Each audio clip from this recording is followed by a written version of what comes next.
It didn't take me 8 hours to get these 30 years. Wow. So explain why you did it. Stupidity. One day of not going home, and it's 30 years later, almost 30 years later, still ain't been home. Wow.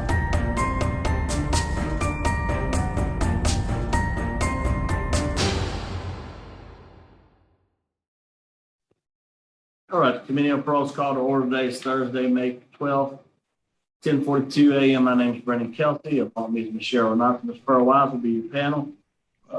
Staff supports the DOC headquarters in Baton Rouge. We're at Wynn. With staff and support at Wynn, the remote location, please introduce yourself. Staff and support. Good morning, Stacy Ferguson. All right, Ms. Stacy, we're ready for our first case. Please introduce yourself, state your name and DOC number for the record. Richard Hill, 127650. All right, Richard, by name, you heard the introductions. You know who we are. We're going to have a parole interview. Ask you some questions. You can respond at the end. You can make a statement. We'll take a vote. You understand the process? Yes, sir. Richard Hill, DOC number 127650. You're a fourth class offender. Parole eligibility date 8/1/2021. Not eligible for good time. Full term 3/3/2065. 30-year sentence. First degree robbery. Does that sound about right? Yes, sir. Three counts. All right. Would you answer Ms. Weiss, please? Good morning, sir. Good morning, ma'am. How you doing? Bless, ma'am. Good. Call out for the record how long you served on this 30-year sentence. I was arrested in 97. So how long you served? 25. And how old are you today? 59, ma'am. 59 today. Yes, ma'am. When I look at your offenses, what was going on in your life when you committed these three first-degree robberies? What was going on? Disturbed in my marriage. Okay. Anything else? Any other factors? What about drug use? No, I was clean. I relapsed. Say what now? I relapsed. I was clean.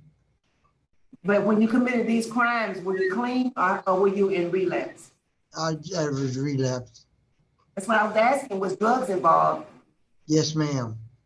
in these robberies? It didn't take me 8 hours to get these 30 years. Wow. You did all these robberies in 8 hours. And didn't have it to do. Because if you check the record at the Shreveport Bossier Credit Union, when I left the streets, I had $5,100 in my account. So explain why you did it. Stupidity, not thinking. It is out of all the time at 96, it's too many eyes in there. I got a house. I bought a house. I did for my family.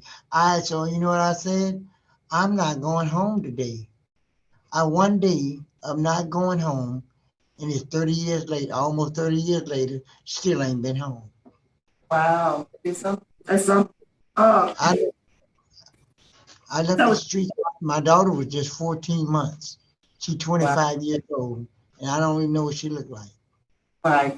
That's unfortunate. That is really unfortunate. So tell us about substance abuse. Do you think you need any kind of drug treatment? Ma'am, I haven't had any substance in my system no more than tea and coffee and milk. Okay. So the answer is no. You don't think you need any kind of substance abuse treatment? I'm done. You're done. Okay. I haven't seen my family since 97. Nobody. Wow. Okay. Oh.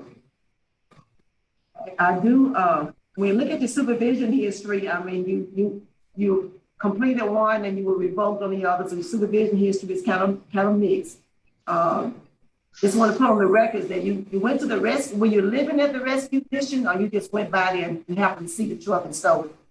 I was working for the rescue mission. And I was living in one of their houses.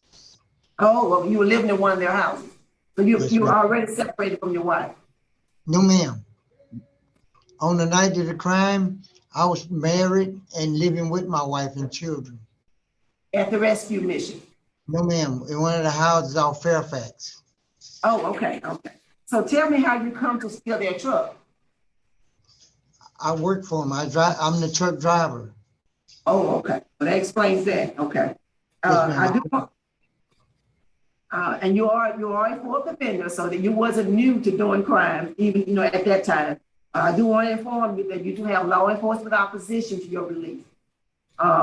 If you could speak to your victims now, what would you say? Well, I asked for forgiveness for one thing because of my actions. Never meaning to do anyone any harm. It was the drugs that I was on, but I never threatened anyone, did any violent body harm, grab or try to do anything wrong toward them. I just jumped over the counter. Jumped over the counter, snatched the money out of the cash register and ran. Now, one of the victims indicated that when you jumped over the counter, you kicked her in her chest. No, that was what Richard Swift said. Okay. He coached her into saying that. I never touched anybody. Not that you remember, but again, you were under influence, right? Yes, ma'am. But he did at the same time we was in court. He was stipulating on the minutes. I never touched anybody. He coached her in this action. What did he kick you to the ground? It was brief. It was exact words. Did he kick you to the ground? Okay. We don't. But I do want you to understand that there is some concerns from the victim. And when I look at your programs, you've had living in balance and lose down risk. What about any victim awareness or doing a victim accountability level? Have you done that? I can do anything to give me, but we don't have too many classes here, ma'am. Yeah, so you haven't had opportunity to do that. Okay. We don't have. And if you were successful today, what would you do? Where would you live and how would you support yourself? I'm a certified truck driver, ma'am. But here it is, I'll wash dishes. I would sweep up crumbs behind an ant. It don't matter. So what do you have planned? If you're successful today, do you have anything planned? Anything where don't nobody want. I look at the news a lot. Don't nobody got 428,000 jobs available. The unemployment rate has dropped 33%. Don't nobody want to go to work out there. I work over here in this facility, 10 hours a day for $1. No problem at all. Okay. All right, sir.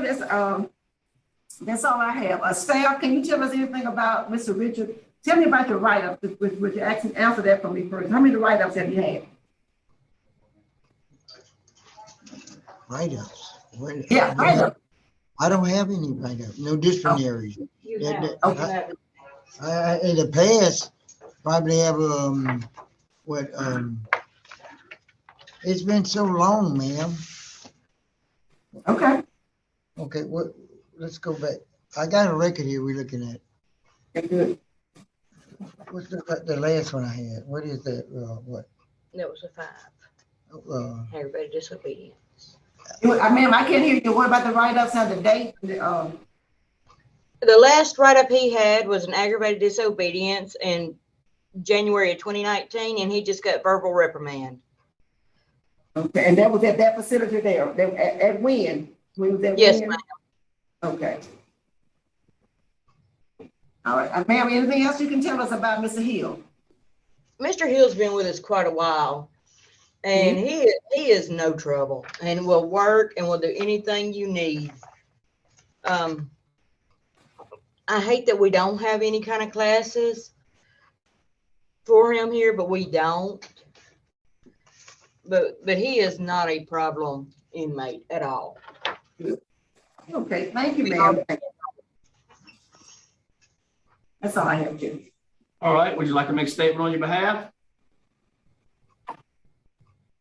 Richard. Sir? Would you like to make a statement on your behalf? What can I say, sir? I mean, I feel, well, I'm ready, but it is, I don't know. It's scary out there. because Sure. it's so much going on in their world out there. I don't know nothing. If you were to grant me this parole today, I don't even know how to use a cell phone. I don't care about the cell phone. You know why? It's so much crap behind that. That's right. I don't need a cell phone. I need a job. All right, sounds good. Thank you for your comment. Appreciate you. Thank you. Pound prepared to vote? Yes. Ms. Wise. You are an interesting, you're an interesting, Mr. Hill, you're very interesting. But I just really would like to see you get a long-term substance abuse treatment program, and they give you an opportunity to, they just give you an opportunity to get other services that you're gonna need to transition. So my vote, I'm willing to take a chance on you. My vote is grant conditionally after you complete the Steve Moore long-term substance abuse treatment. And then you get approved residence plan. Based on your good institutional record and the length of time served and frankly, your age, sir. Best wishes to you. All right. I've enjoyed listening to you, Mr. Hill. I do agree with my colleagues. My vote today also is to grant after complete that substance abuse program. You say you don't want it, you don't have a desire for it, but we want to be sure of that. And they'll help you find a improved residence plan and employment plan. Feel like they so. How about the grant? Same reason stated with for Steve Hall, and after you complete that, you'll follow up with the stipulations that Steve Hall recommends. 3 votes to grant Steve Hall. Both been granted. We'll adjourn at when? 10:53.